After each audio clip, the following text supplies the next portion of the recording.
Here it comes. Planet Rock.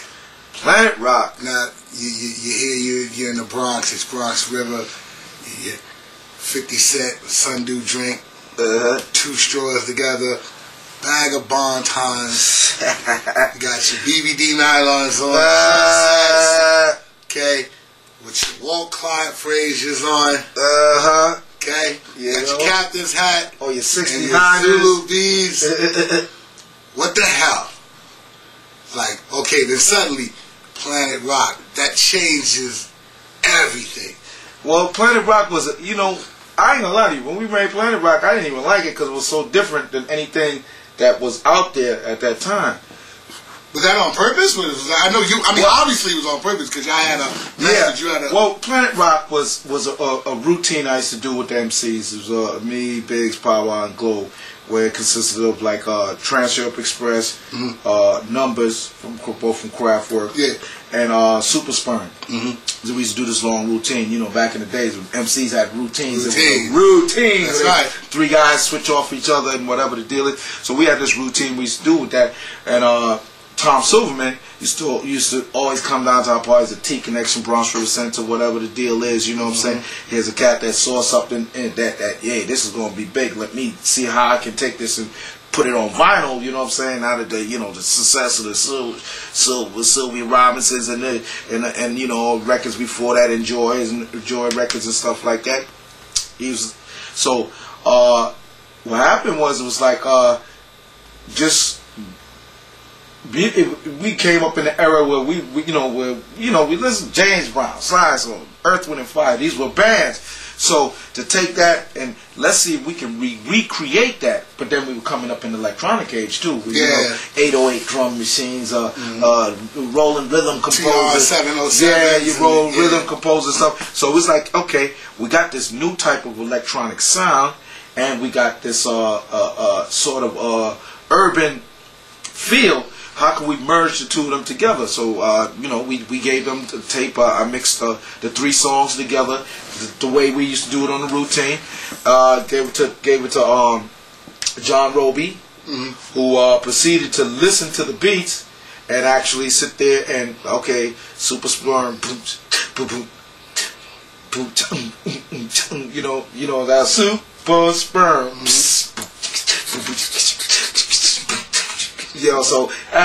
One thing led to another. So when he redid the beats to coincide with what we were doing in the routines, and added like all of the new nuances of Numbers and Trans Europe Express, it just changed faces. And then when the routine came into play with Biggs, Power, and Glow, they was just doing they beefed it up for record's sake. But when that came together, a nice little tight package. I thought it was kind of cute, but I didn't think it was going to go anywhere until one day after hours in the studio, and then at that point in time, you could forget about getting any hip hop songs played on the radio.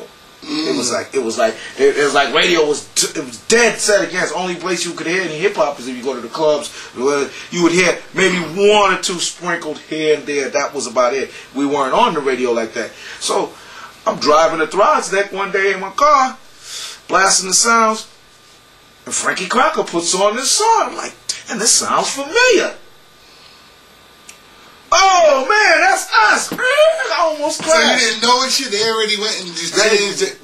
We know what I'm saying. We already been in. We had the records. We've been playing it at the parties and everything like that. People been rocking to it the whole full night. Oh yes, man. But then it didn't really hit me how much of impact, because they wouldn't even play it at first. They wouldn't play the vocal version. They would only play the instrumental. That's how we broke in the radio. They wouldn't play. So. They wouldn't play the vocal version. They didn't play the vocal version in New York until like months later, after it went around the country. Damn. And it blew up. Then they started playing the vocal version in New York. They're too weak. Evolution stage 2. Nothing can stop the rain. The tower comes crashing down.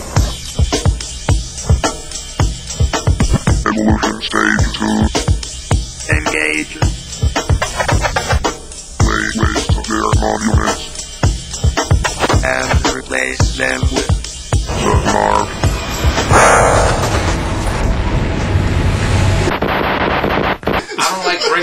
out no more because sometimes they get lost, they get scratched up, they can fall and break. And then, you know, I pay a lot of money for records. All right. Come on, man. This is what it's about. Man. After it's all said and done, Yeah, after you make because your contributions to the industry. But listen, my friend, I gave y'all free parties throughout my whole adolescent life. You know how many damn park jams I gave y'all for free? Yeah. And we all had a good time. Yeah. And we used to carry every damn thing. Yeah. And 20 niggas a guest there. Okay. But when it's time to leave, they all packed up, they're broke, and they go home with chicks. And it's me and my man in 2 cabs carrying all the shit home by my damn self. I got tired of that shit. Okay, but we turned around and we repaid you, man. We bought your CDs. We bought your vinyl. Well, good, because I take time and pride and I do it.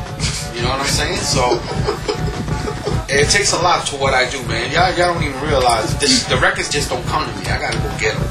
You know what I'm saying? I gotta know artists. I gotta know, you know. I just gotta, you know. It takes a lot of time and money. Records cost a lot of money to me. Sure. Yeah, tell them why you're mad, Dan. I'm mad because people better understand what time it is, man. It ain't like back in the day. You can go down to the record shop and get a record for 60 cents. Beach Street. You know what I'm saying? Super Disco breaks. Nah, not it. I'm predate all that. I'm talking about buying records. Oh, okay. Before all that. Okay. I come way before that Paul Whitney crap. And you know, then after that came the street beat days, which Ultimates, beats and breaks and shit. And I helped him, you know, on many endeavors, and he helped me. That man, I have to thank him a lot because he taught me how to buy records. He said, if you see anything in the store, buy it all. And at that time, it was like 2 for 99 cents. Ooh. And you know, I used to just walk in there and just grab everything. I don't leave no stone unturned, and then I would just experiment and buy new records. That's how I found a lot of beats. I would just say, this cover looks interesting. These guys who were playing on the back, they did something dope on another record I got. So I took that home. I'm like 9 out of 10. This shit is dope. You know what I'm saying? And I would just find records like a madman.